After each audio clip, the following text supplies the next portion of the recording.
Okay, it is January 13th, 2024. It's about 10 below zero outside. I thought I'd give you guys a walkthrough of my Snowmobile Dolly that I built. Built it out of wood, because that's what I had. I wanted to try it with wood first just to see if it was something that I liked. And then once this breaks, or if I get time, maybe I'll make one out of steel. But basically, all I did was I bought the wheels from Menards. They're 16-inch, no flat wheels. I think they were about 35 bucks a piece. So for the two wheels, it was about 70 bucks. Then this is real important. This is a 12-inch galvanized 1-inch in diameter piece of pipe and with a mounting plate just screwed to it. But that holds the this is just two pieces of about 5-inch square plywood that are glued together, and then there's just a chunk of, I think this is an old doormat, just to kind of protect the bottom of the sled so it doesn't get all scratched up. Yeah, so basically this is just a right angle. There's doubled up 2x4s in here, and they're 14 inches long. And of course you got a knee brace to help support everything. And of course plywood gussets. Those are very important. Without those, this thing would fall apart pretty easily. Same thing with up here. You need these plywood gussets.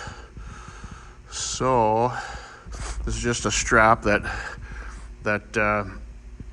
will connect to the back of the sled, and then basically the sled will just be balanced, and everything is riding on these posts and wheels. The only big problem is that there's so much weight. You know, this sled, I think, you know, by the time you get gas and everything in it, it's probably pretty close to 600 pounds. And what happens is, you know, this part of it wants to twist in, so the wheels kind of want to splay out. So what I did I've tried a bunch of different things, like tying this section right to the sled. What else did I try? Oh, I tried a strap in a few different locations, but this seems to work pretty good. I put a little, this is just a 1/2-inch copper pipe clamp, and the reason I did that is just so that I could have attached the strap down there, but then I'd have to operate it from underneath the sled. I thought it'd be easier to operate it from here. And then the strap just runs in front of the axle, you know, across to the other side. And on the other side, I just have another 1/2-inch clamp. And that helps to keep, you know, this guy and that guy together, because like I said, they want to splay out when you get that much weight on the whole thing. The axles, those are just 5/8-inch bolts. They're 10 inches long. What else? Oh, the length of this thing, I think it was about 6 feet. Let's see here.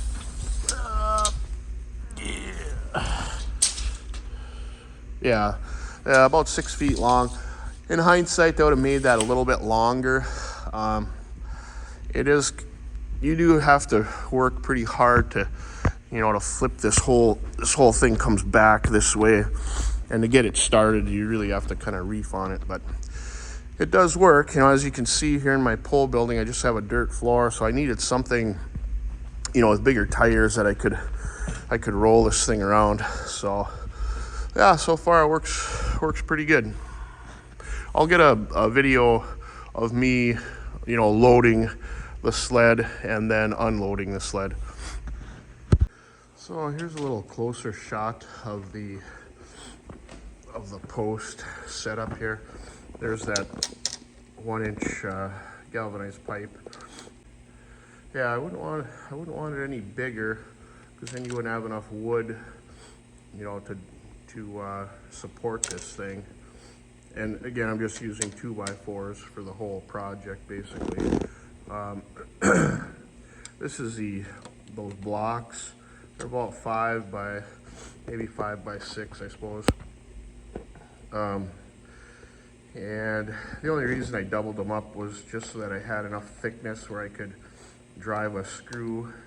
I think these are 2-inch screws. I didn't want to have the screw going through the other side, because then of course it would scratch the sled.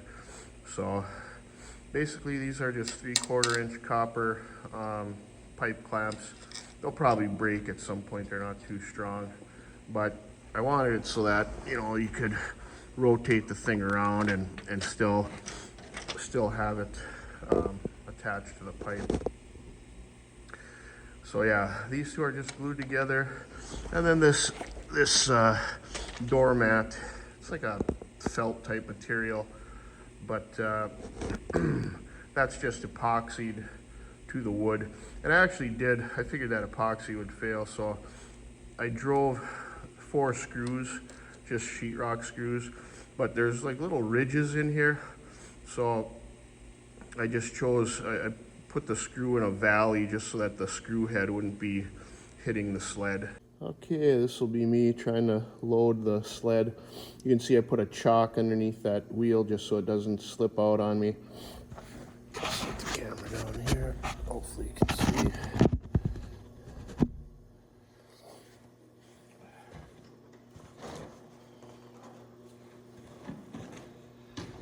And like I said, it takes quite a bit of force to get this thing loaded.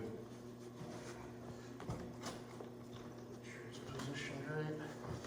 Grab the strap, wrap it around my head. And then come back like this. And then I just hook the strap back of the sled.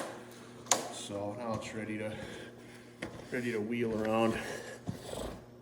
Okay, so here's the back of the sled. You can see that I just hooked the strap up to the back bar there, and you can see that the skis are, you know, way up off the ground. Plenty of room there. And then, you know, like I say, it still takes a little bit of force to get this thing moving, especially if there's little, you know, ruts or whatever in the floor. Then here's the ratchet strap. I'll put a little pressure on that just to, like I say, keep the wheels from splaying out. And this will be me wheeling the snowmobile around. Take a look at the front. You'll see that what I mean by that's the wheels wanting to splay out. Here we go.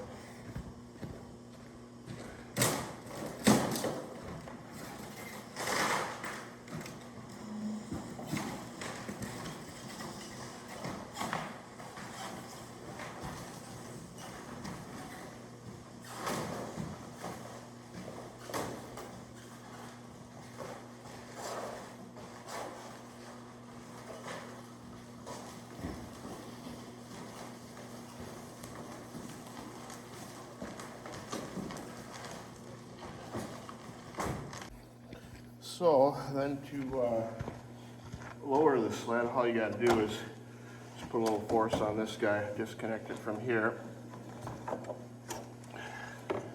and just kind of let it slowly drop down. And that's it.